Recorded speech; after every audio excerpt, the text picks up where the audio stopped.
Hello everyone, study with us में आपका एक बार फिर से स्वागत है। और आज हम डिस्कस करने वाले हैं सुपर इम्पॉर्टेंट क्वेश्चंस। ठीक है, ये काफ़ी इंपॉर्टेंट है आपके नेट के एग्ज़ाम्स के लिए। पेपर 1 का जो सिलेबस है उसी के अकॉर्डिंग ये क्वेश्चंस लाए जा रहे हैं, जो कि हर एक टॉपिक से हैं और हर एक क्वेश्चंस को जो है हम बारीकी से एक्सप्लेन कर रहे हैं। तो ऐसी वीडियो आपको पसंद आती हो तो लाइक ज़रूर करें, और चैनल को सब्सक्राइब नहीं किया तो ज़रूर कर लें, ताकि ऐसी वीडियोज़ की नोटिफिकेशन आपको मिलते रहे। और अगर आपने हमारी पहले की वीडियोस नहीं देखी है तो आप उसे ज़रूर देखें। NTA नेट पेपर 1 के नाम से हमारी प्लेलिस्ट है, जहां पर आपको पेपर 1 से रिलेटेड सभी वीडियोस, हर एक टॉपिक पर वीडियोस वहां पर आपको मिल जाएंगी। लिंक डिस्क्रिप्शन में है और ऊपर आई बटन पे क्लिक करके भी आप हमारी वीडियोस को देख सकते हैं। तो चलिए शुरू करते हैं आज का पहला जो सवाल है उस पर। देखें, पहला जो आज का सवाल है वो ये है कि अभिप्रेरणा का शिक्षण महत्व निम्नलिखित में से कौन सा है। ठीक है, अभिप्रेरणा यानी कि मोटिवेशन। ठीक है, मोटिवेशन का जो है काफ़ी महत्व होता है शिक्षण में। तो हमसे पूछ रहा है कि निम्न में से कौन सा महत्व है। देखें, अभिप्रेरणा से मार्गदर्शन मिलता है, ये सही है। उच्च आकांक्षा हेतु भी जो है अभिप्रेरणा की आवश्यकता होती है, और अनुशासन विकसित करने के लिए भी जो है अभिप्रेरणा काफ़ी महत्वपूर्ण है। तो इसका सही आंसर हो जाएगा ऑप्शन नंबर डी। इन सभी के लिए अभिप्रेरणा जो है काफ़ी महत्वपूर्ण मानी जाती है। अभिप्रेरणा यानी कि मोटिवेशन ये दो प्रकार का होता है। एक जिसे हम बोलते हैं बाहरीय, एक होता है आंतरिक। ठीक है, बाहरीय जो अभिप्रेरणा होती है ये कुछ समय के लिए होती है, जबकि आंतरिक जो होती है ये लंबे समय के लिए होती है। ठीक है, लंबे समय के लिए होती है। तो ये चीज़ आपको याद रखनी है। ठीक है, बाहरी और आंतरिक, एक्सटर्नल और इंटरनल मोटिवेशन। नेक्स्ट क्वेश्चन है, शिक्षण के उद्देश्य का निर्धारण करना निम्न में से कौन सी शिक्षण की अवस्था का हिस्सा है। ठीक है, उद्देश्यों का मतलब शिक्षण के उद्देश्यों का निर्धारण। कोई भी जो शिक्षक होता है जब भी वो कुछ पढ़ाने जाता है तो उससे पहले जो है वो ये डिसाइड करता है कि उसे क्या पढ़ाना है, कैसे पढ़ाना है, वगैरह वगैरह। तो ये जो डिसाइड किया जाता है ये कौन से स्तर पर या कौन से लेवल पर किया जाता है। पूर्व तत्परता अवस्था में, या अवस्था को हम स्टेज कह सकते हैं इंग्लिश में, और अंत प्रक्रिया अवस्था में, या फिर तत्परता के बाद, या फिर उपयुक्त में से कोई नहीं। ठीक है, तो इसका सही जो आंसर है वो है पूर्व तत्परता अवस्था में, ऑप्शन नंबर ए। ठीक है, पूर्व तत्परता अवस्था में ही जो है एक शिक्षक जो है शिक्षण के उद्देश्यों का निर्धारण करता है। ठीक है, पाठ्यक्रम की अगर हम बात करें, पाठ्यक्रम का भी निर्धारण जो है वो इसी में होता है। ठीक है, इसी अवस्था में।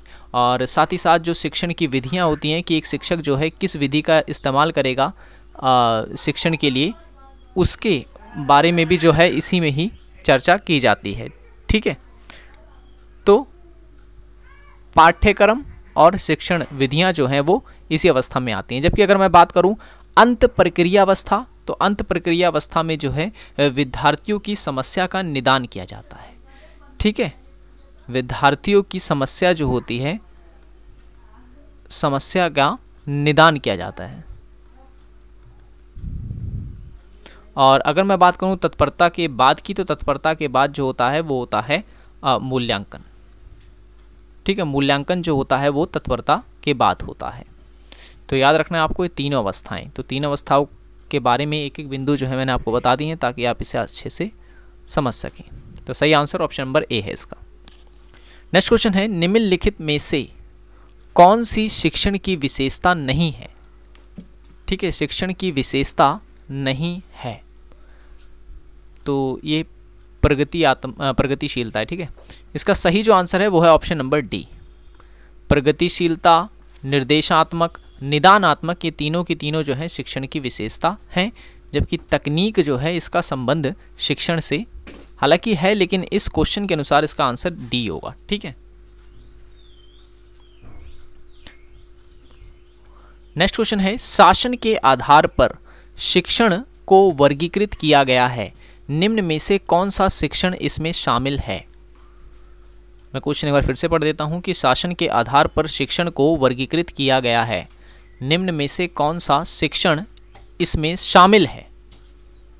इसमें शामिल है। तो सही जो आंसर है वो है ऑप्शन नंबर डी, उपयुक्त सभी जो है इसमें शामिल होंगे, जैसे निरंकुश शिक्षण, लोकतांत्रिक शिक्षण और हस्तक्षेप रहित शिक्षण। ठीक है, देखिए वीडियो अगर आपको पसंद आ रही हो तो लाइक ज़रूर करें और चैनल को सब्सक्राइब नहीं किया तो ज़रूर कर लें, ताकि ऐसी वीडियोस की नोटिफिकेशन जो है आपको टाइम टू टाइम मिलते रहे। ठीक है, अगर आपने पहले की वीडियोस नहीं देखी है तो आप उसे ज़रूर देखें। NTA NET पेपर 1 के नाम से हमारी प्लेलिस्ट है, जहाँ पर आपको पेपर 1 की सभी वीडियोस मिल जाएंगी। चलिए नेक्स्ट क्वेश्चन जो है निम्न में से जो है, अच्छा एक चीज़ और मैं आपको बता दूं कि इसमें शासन के आधार पर शिक्षण का जो है वर्गीकरण किया गया है। ठीक है, अगर मैं आपसे बोलूं कि अधिगम के आधार पर शिक्षण पूछ लेता तो अधिगम के आधार पर शिक्षण का वर्गीकरण कितने वर्गों में किया गया है? तो 3 वर्गों में किया गया है। ठीक है, कौन कौन से? तो वो भी आपको याद रखना है। स्मृति, हालांकि मैं कई बार बता भी चुका हूँ, स्मृति, अवबोध और चिंतन।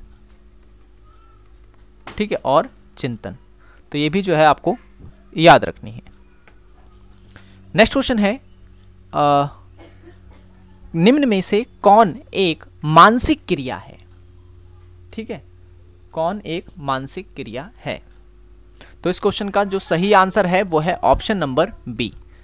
संवेग जो है वो एक प्रकार की मानसिक क्रिया होती है, और ये एक प्रकार का हम कह सकते हैं अनुभव का तत्व होता है। ठीक है, अनुभव का तत्व होता है एक प्रकार का। ठीक है, क्या? संवेग। नेक्स्ट क्वेश्चन है अध्येता की या अध्येता का क्या अर्थ है? तो अध्येता जो होता है वो हम कहते हैं अध्ययन करने वाले को। ठीक है, जो अध्ययन करता है उसे अध्येता बोलते हैं, ना कि अध्ययन कराने वाले को बोलते हैं। ठीक है, देखिए कंफ्यूज हो सकते हैं आप ऐसे सवालों में। अध्ययन कराने वाला भी ऑप्शन में दिया हुआ है, अध्यापन देखने वाला भी दिया गया है, और उपयुक्त सभी भी दिया गया है। ठीक है, तो अध्ययन करने वाला जो है वो अध्येता कहलाता है। ठीक है, नेक्स्ट क्वेश्चन है भारत के राष्ट्रीय शिक्षा दिवस के बारे में कौन सा कथन जो है वो सही है? कौन सा कथन सही है? तो भारत के राष्ट्रीय शिक्षा दिवस के बारे में देखें, 4 कथन दे रखे हैं कि यह प्रतिवर्ष 5 सितंबर को मनाया जाता है। दूसरा कह रखा है 5 अक्टूबर को मनाया जाता है। तीसरा कह रखा है भारत के प्रथम शिक्षा मंत्री अबुल कलाम आज़ाद की स्मृति में मनाया जाता है, और इसे 2008 से मनाया जा रहा है। इसे 2008 से मनाया जा रहा है। तो सही जो आंसर इसका वो है ऑप्शन नंबर ए। ठीक है, सब जानते हैं जो टीचर डे होता है वो 5 सितंबर को मनाया जाता है।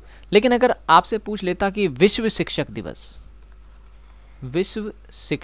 दिवस जो है वो कब मनाया जाता है, तो वो मनाया जाता है 5 अक्टूबर को। ठीक है, 1 महीने बाद।